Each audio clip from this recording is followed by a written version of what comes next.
Hello and welcome to the Becoming Your Highest Self podcast. I'm your host, Macy Renee, and we are going on a journey together, my friend.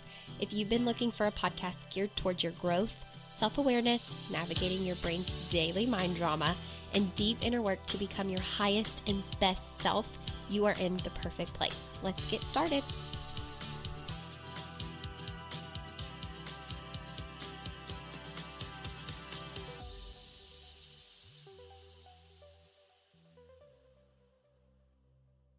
Hey guys, welcome back to another episode of Becoming Your Highest Self podcast. How are you guys doing?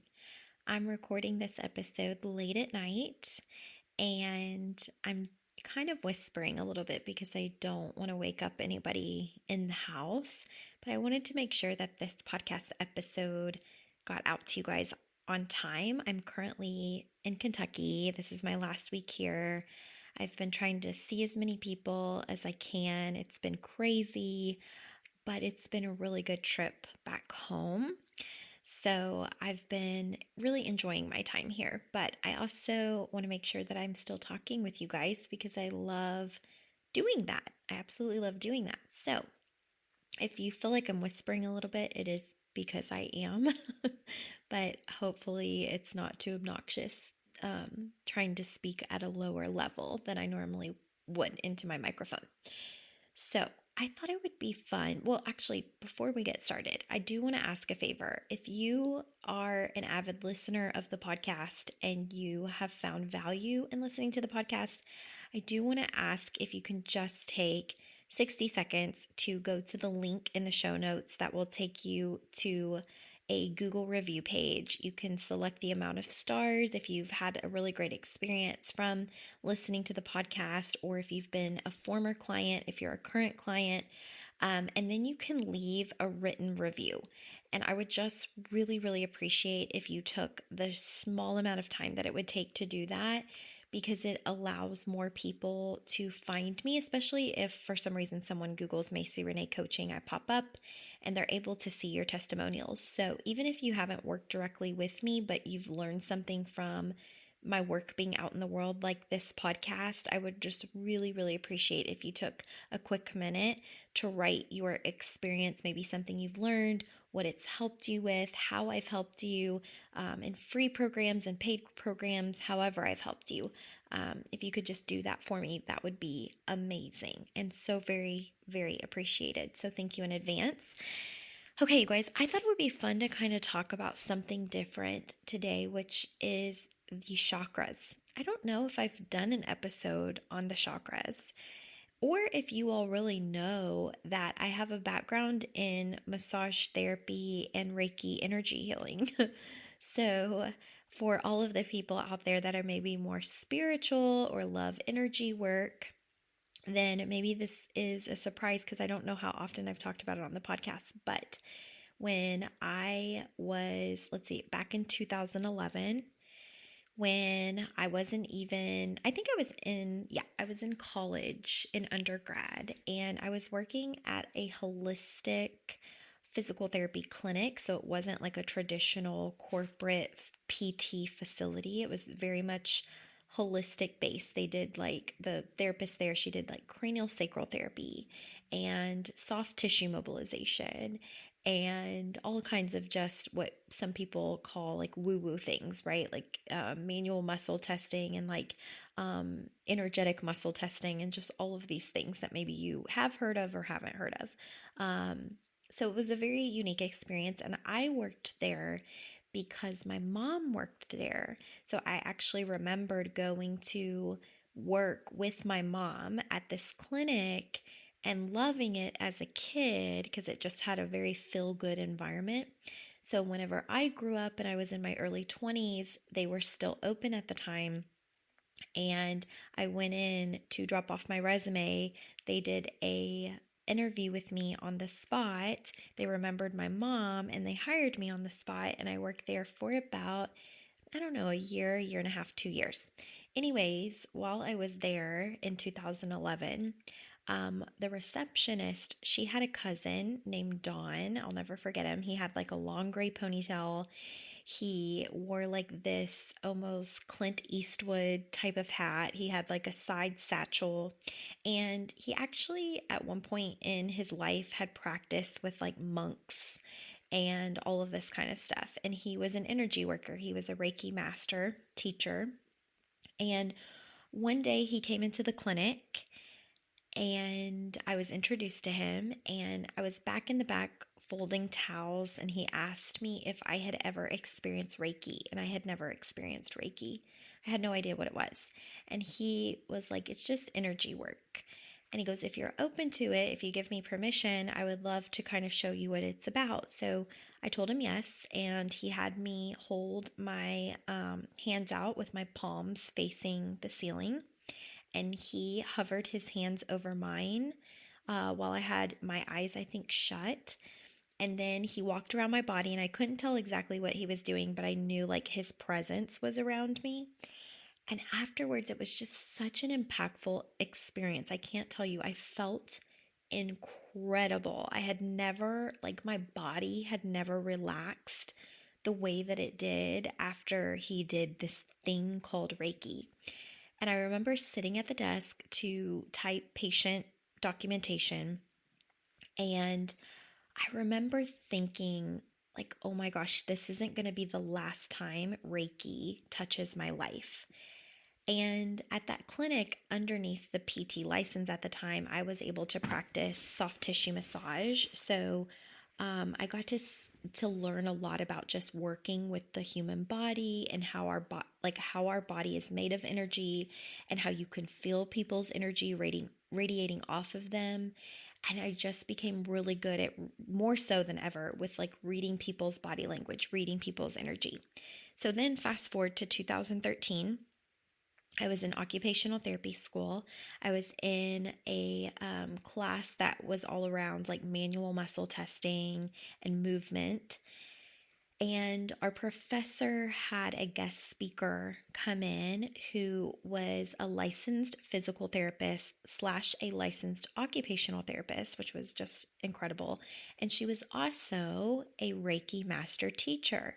So here it was, this Reiki thing coming back into my life again. And I thought, oh my gosh, that is just so cool. And I remember her presence again, like her presence, her energy was just so strong at the front of the room.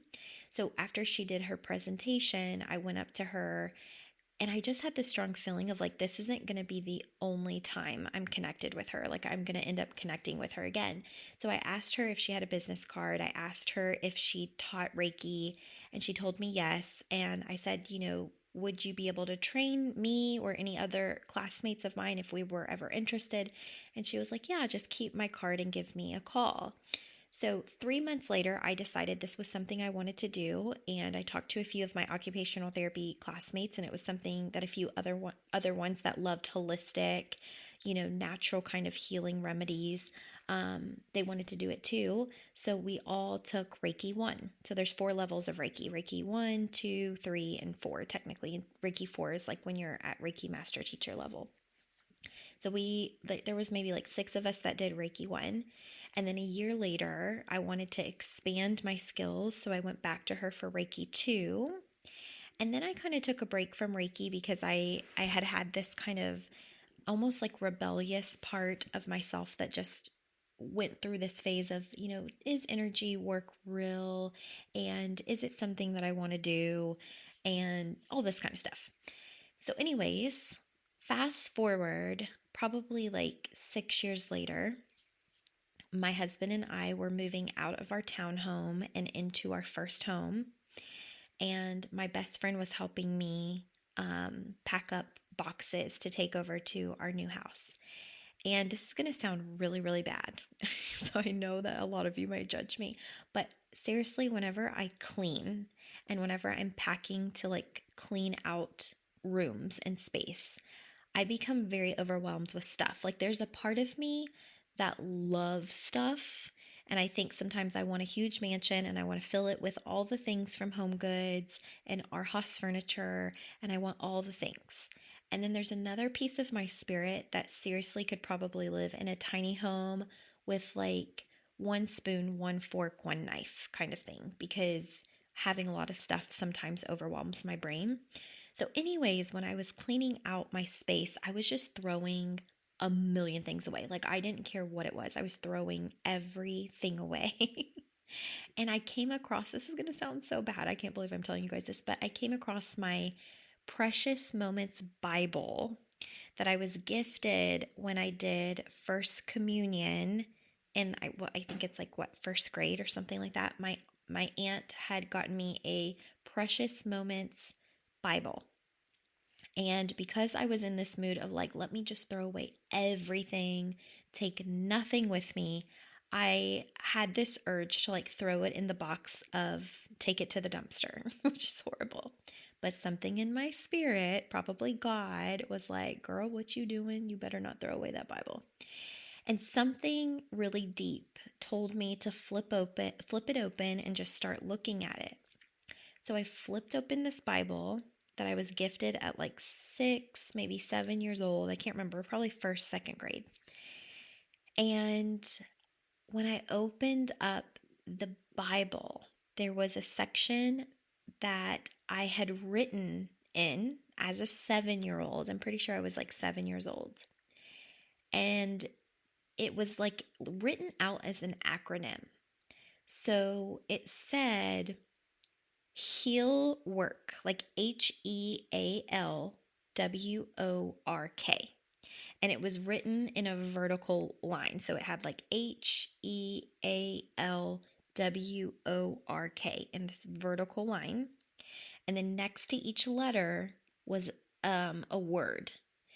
And what I had written was helping everyone always is love. That was what HEAL stood for. And then the work was willingness, opportunity. What was the R? It was like, oh gosh, I cannot think of it. Willingness, opportunity. I had to go find it and pull it up. It was going to drive me crazy.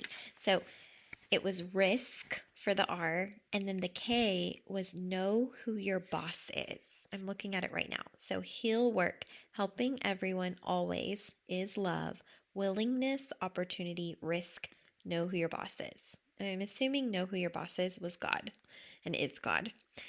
So when I saw this, I had chills all over my body because I was just like, how in the world did my 7-year-old little self know to write this in the back of my Bible?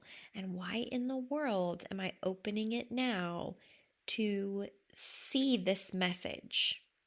And it's so crazy because I had this very strong pull to get back into my Reiki energy work.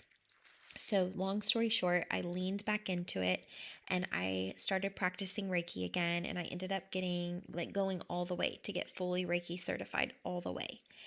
And when I first became a coach, I actually was mainly practicing Reiki on all of the people that I worked with. So I basically worked with a bunch of people locally in my hometown of Louisville, Kentucky. And I was going to people's homes in Indianapolis and Louisville, Kentucky and Cincinnati. And I was doing Reiki energy work.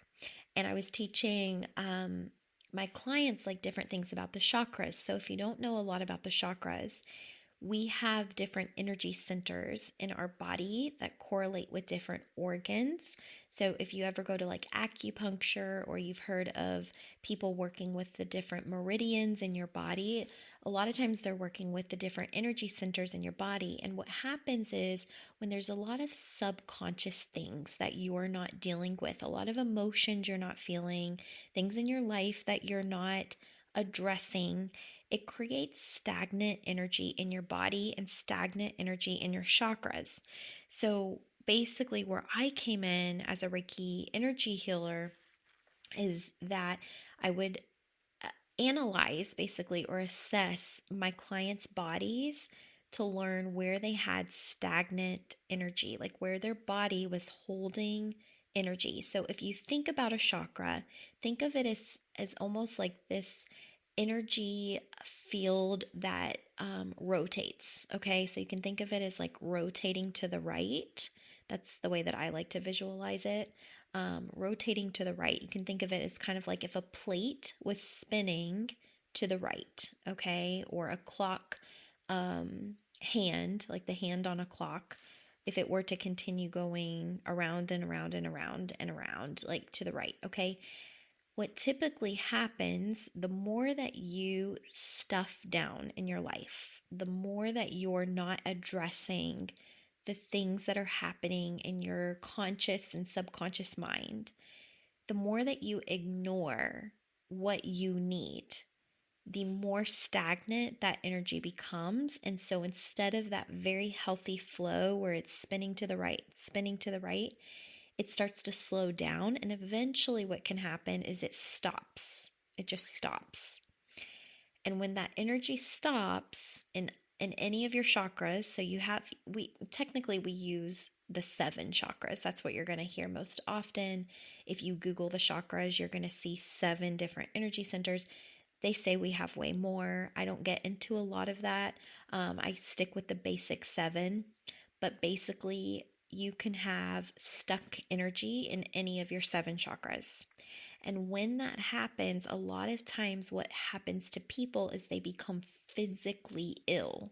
Like their body not being energetically aligned becomes like a physical breeding ground for not feeling well. And it can be things like headaches, stomach issues, constipation, bladder problems, vision issues, migraines, fertility issues. Like all kinds of things can happen because of our trapped, stagnant energy. And I would see it all the time as a Reiki energy healer. And the craziest thing was, too, when I would be working on people, a lot of times, because energy is so very powerful, and we've talked about it on the podcast, energy is so very powerful that I would often pick up on what was going on in someone's body without them even telling me. So, for instance, there were sessions sometimes where I would, get to a certain body part and my stomach would start hurting. And I would realize, like, it's not my stomach. My stomach's been fine. And it would be like the chakra that was associated with their stomach. And afterwards, I would ask them, did you have any issues during the session or anything you noticed? And they would be like, well, when you got over to this one part, my stomach started hurting really bad. Right. And then other times it would be like I would be doing the session and I'd all of a sudden start having horrible acid reflux. And I would think, oh my God, like I haven't had acid reflux in like a year. What's going on? And then at the end, I would ask them, like, do you ever get like really bad acid reflux or did you notice anything in the session? And they would be like, oh my gosh, it was like my acid reflux was just acting up like crazy. And I would be like, oh yeah, I know. I felt it. I had tons of acid reflux as I was doing your session. And so we would sometimes laugh like, oh my God, whatever I could feel energetically in their body, they like were experiencing it as well as I was working on them. And then it would go away, right? Like as long as we were clearing out their energy centers, a lot of their stuff would go away. And so I would give them strategies to like kind of help them along for whenever they needed it and I wasn't able to get to them. So, with all of this being said, it was just a very powerful experience. And I don't practice it as often anymore, but in one-on-one coaching, you get access to my Becoming Your Highest Self portal. And there are so many videos on there about energy and chakras that you can watch, in addition to a workbook of a program that I did in the past called Depth. And when you're a one-on-one client with me, you can go print any of those workbooks in the Becoming Your Highest Self portal, and we can go through the program just as I did with my clients whenever I actually offered it as a program. So the Depth program was 10 weeks. So like for instance, if you sign a 6-month contract or a 3-month contract, if you wanted to go through that workbook week by week, we absolutely can. So that's just a heads up. And P.S. I do want to let you know right now, I have 3 spots open for one-on-one coaching, just 3. So if you've been on the fence or if you've been wanting to do a consult, it would definitely be the right time to do so, because once those 3 spots are full, the way that it works is I'll have a wait list until one of my clients opts out of one-on-one coaching. So basically, if they keep resigning, there will be no open spots. Once they maybe decide that they're ready to move on to something else or join the Equip Society, then a spot will open up. So there's 3 spots left for one-on-one coaching. So just a heads up about that. But I do want to let you know that if this kind of work is something you're interested in and you want to know if you have blockages in your chakras, we can do this work, which is really, really cool if you're a one-on-one client. So something to keep in mind. So really quickly, I wanted to go through some things you may be experiencing in your life if any of your chakras are blocked. So the first chakra we're going to talk about, and it sits at like right below the base of your lady parts or man parts, and that is your root chakra. And I'm actually going to read off of a little blurb of notes that I did back when I was offering my depth program, because it'll just keep me on track much easier. So basically, the root chakra could be holding stagnant energy if your childhood years were filled with any kind of drama or trauma. So the root chakra is highly associated with our past and anything that we experienced in our childhood, especially those first 7 years of life, what we experienced subconsciously. And the way that this will show up if you have a slow, unhealthy chakra, root chakra, or if it's blocked, is that you might feel disconnected from your body. So a lot of times clients will say, I feel like I'm floating outside of myself. I feel like I don't know myself. I feel disconnected from myself. It's also the chakra that has a lot to do with feeling grounded and safe financially. So if this one's blocked, you might be struggling with your finances. You might want to penny pinch every single piece of income that you make, like every single penny you make. You may subconsciously operate from lack and scarcity and feel like it's all going to go away and you're not really safe. You may also find that you're an empath and want a reassurance constantly that you're safe, and you'll probably find that you like being in control. So if this chakra is blocked for you, these are some of the things you may experience. Then we move up to our sacral chakra, which is such a powerful chakra. And I call this the hell yes or hell no chakra. It's the one where when it comes to making a decision, you're either oftentimes a hell yes, it's for me, or a hell no. And if you're not connected to this chakra, if you have stagnant energy here, you're going to feel like you're very indecisive. You may also feel very vulnerable in relationships and you'll have trouble being vulnerable in relationships. Like it might be hard to communicate your feelings. It's also the chakra that is associated with like our sexuality and reproductive system. So if this one's been blocked for a while, you might have some fertility things going on. You might have some shame around your body. You might have difficulty around your weight, like holding a lot of extra weight that you're not happy with, or not being able to gain a lot of weight. So maybe some body, image issues going on, or just challenges.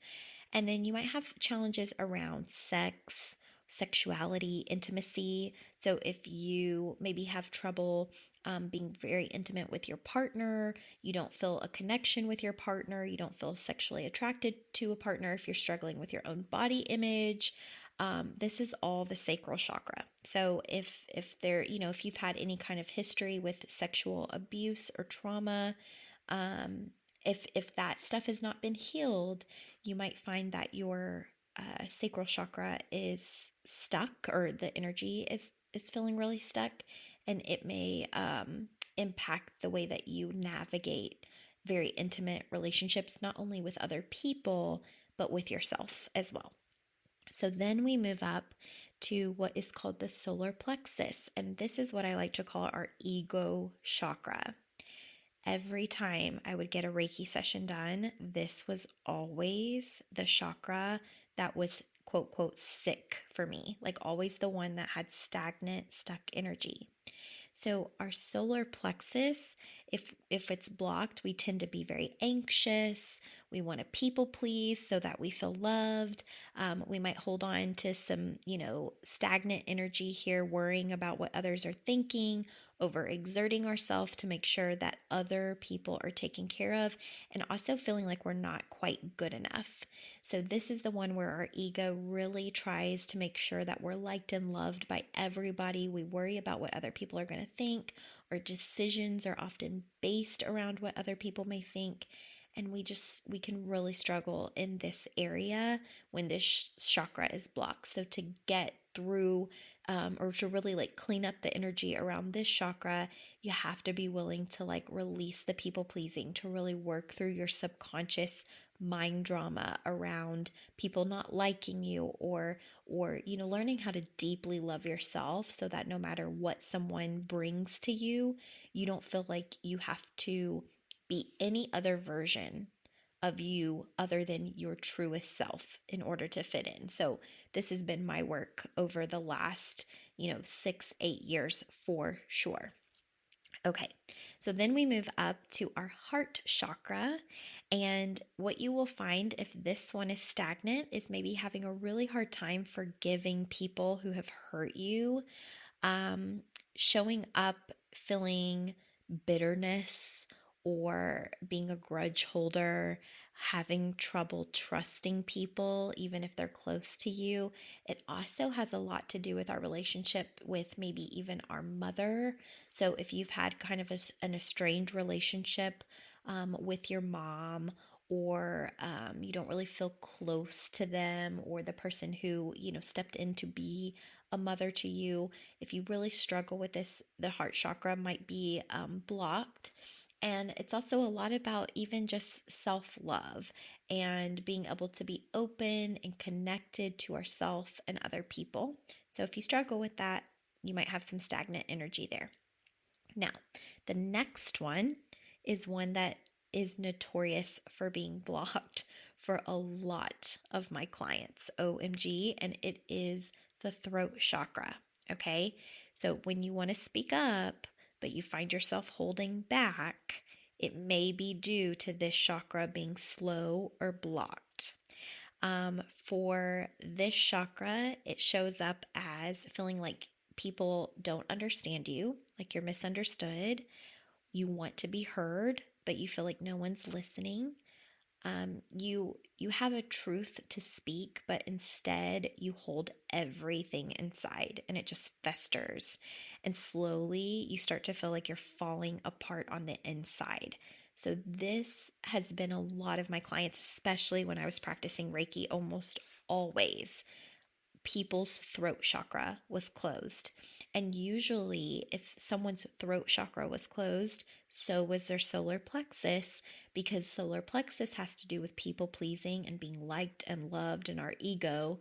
And the throat chakra has to do with, usually we don't want to speak up. Now, if any of these chakras are overactive, FYI, which totally can happen, like for instance with the throat chakra, you might speak without thinking. Like you might not have any control. It'll be like word vomit. Like you just have no impulse control. And it may mean that like instead of your throat chakra being a good balance of speaking up and being assertive versus like impulse control and like doing a lot of damage, that chakra would have to be in balance. So it can either be overactive or underactive, and that's the case for all of these. Most of what I've shared with you so far is whenever they're underactive or slow or stagnant. So that's the throat chakra. Now, if we move up to the next one, that's called our third eye, and it's all about our intuition. So if this one is blocked or stagnant, what you may find is that you have a hard time listening and trusting your own intuition. You may question yourself all the time. You may second guess yourself.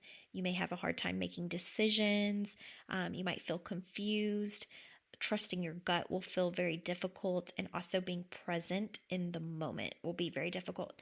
People who have mastered meditation and can get their mind to be still enough to meditate without it like jumping around all over the place have really connected third eyes. Like their third eye energy is fantastic. And it's a practice. It's not something that just happens easily. We have to become aware of it. So if you've ever tried to meditate and you feel like you're crawling out of your skin, you might have like an imbalance in your third eye energy for your chakra. Now, the last one is our crown, and it's above our head. And this one is our connection with God, source, universe, like whatever higher power you believe in. I have only ever done one session where it was closed on someone, and that someone was a family member. So don't freak out if you've been a past client of mine. Most everyone I've ever met believes in someone or something. I never judge what that someone or something is. I'm personally a believer in God. Um, but, a lot of the times, if you believe there's something out there bigger than yourself, your crown will be open. And when it's not, like if you were to have stagnant or closed off energy here, you might find that you just feel like God forgot about you or has nothing special planned in your life, or that you've been abandoned. You might feel alone, very unclear, disconnected from yourself and everything around you. So if you've ever felt that way, if it's been short little bouts of time, like, oh my gosh, where's God? He's forgotten about me, or what's happening? Everything seems to be against me. Here and there, I think that's a normal thing for us to question. But if you're constantly feeling like you're just forgotten about and you're not loved and you feel super disconnected, it could be because this chakra is blocked. So that is a little bit about the chakras and our energy systems. And again, if you have stagnant or stuck energy in any of these areas, over time, if you don't take care of it, it manifests itself as headaches, migraines, acid reflux, bladder problems, back pain, stomach pain, IBS, like all kinds of stuff. And I can't tell you guys, this is the craziest thing. Like, I've had so many clients, I can't even tell you the number of clients that were going to the doctor, paying for tons of tests, paying to be like evaluated for different ailments, stomach issues, bladder issues, UTIs, all kinds of stuff. And their test in like everyday modern medicine would come back as clear. The doctors would be like, you have nothing wrong with you. I don't understand. Like, you have zero wrong with you. There's nothing going on that should be causing acid reflux. There's nothing going on in your stomach. You don't have an ulcer. You don't have cancer. You don't have any of this kind of stuff. So they'd send them on their way, maybe give them something over the counter, and basically tell them, you're crazy. You're fine. You're just being a hypochondriac. Nothing's wrong with you.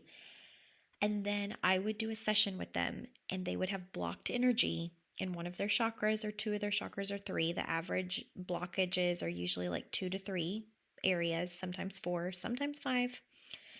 And what was so interesting is that whenever I would be assessing them and reading, giving them kind of a heads up of like, okay, this is blocked, this is what you could be experiencing, this is what it could be impacting on you physically, almost every single time.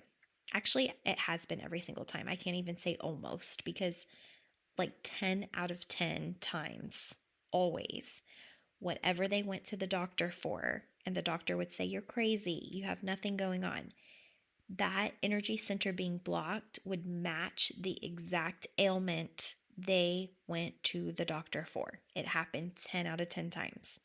And after their Reiki session, when all of their energy centers were back in alignment and back in balance, their ailment would go away every single time. It was the craziest thing, because our energy system is so powerful. I have talked to you guys on the podcast before that, you might think it's woo-woo. I get that. You might be listening to this and think it's a bunch of bull hockey. So the best example that I can give you is that it's like whenever you walk into a room where you can feel that someone has just had an argument or a very serious conversation or a horrible fight, and they don't have to speak a word. They don't have to have told you, like they didn't have to tell you, hey, we just had a fight, or hey, we're having a very serious discussion. You can walk in the room and know that there's an elephant in the room. And it's not because they told you, it's because the energy in the room is so thick and so heavy, and your body reads it. You know when something's off in a relationship, if there's ever been any kind of like infidelity, right? Or something like that. Usually you can feel it before you know the details, because your body will give you the energetic reading of like their body language, your body language, how you're feeling, what's going on. Like our bodies communicate energetically. That's why they say, like, you only have one opportunity to make a good first impression, because it's not usually about what comes out of your mouth. It's about the energy you present yourself with. People are reading your energy. And when someone is, an empath and picks up on a lot of people's energy very easily, that can be a whole another subject for a different day. But empaths tend to pick up on it a little bit more than people who are super disconnected from themselves. So like for instance, if I got a hold of someone who has all their energy centers blocked, or a lot of their energy centers blocked, they may not read the energy in the room. They may be oblivious because they're not even in tune with their own body. Like in order to be in tune with other people, you have to be in tune with yourself, right?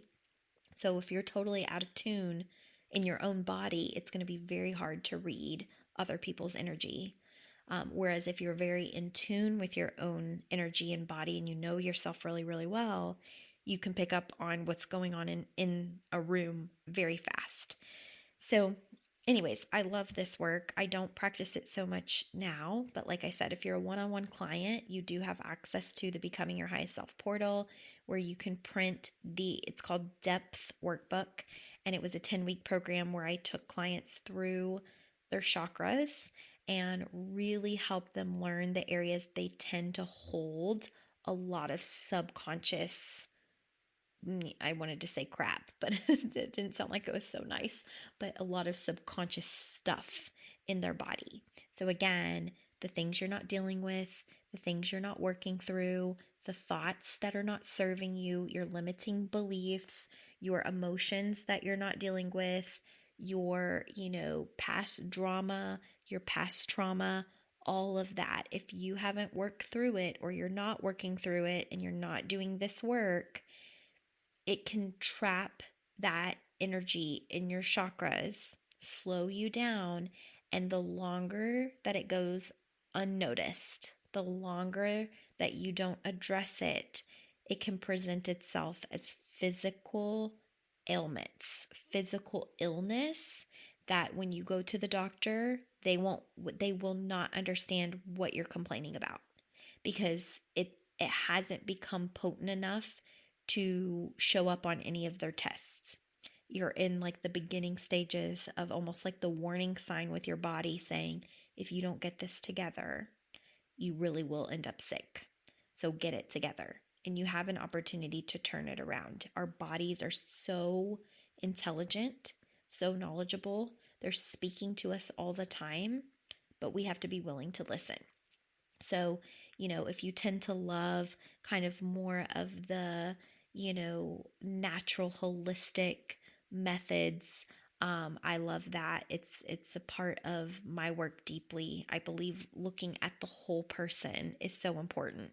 And so while I don't lead with Reiki or energy healing in my coaching practice, I do bring in so much of it in my teachings and coaching, because it's not just one thing that makes up the human, right? There's so many different pieces. And I think you even having the knowledge of how your energy works, and how your emotions work, and how your mind works, and how your body responds, all of that makes up you as a whole person. And when you really know yourself, you can get through anything. So if you're interested in any of this, I have 3 one-on-one coaching spots left for 12 weeks or 24 weeks. Make sure you schedule a consult so we can talk about it.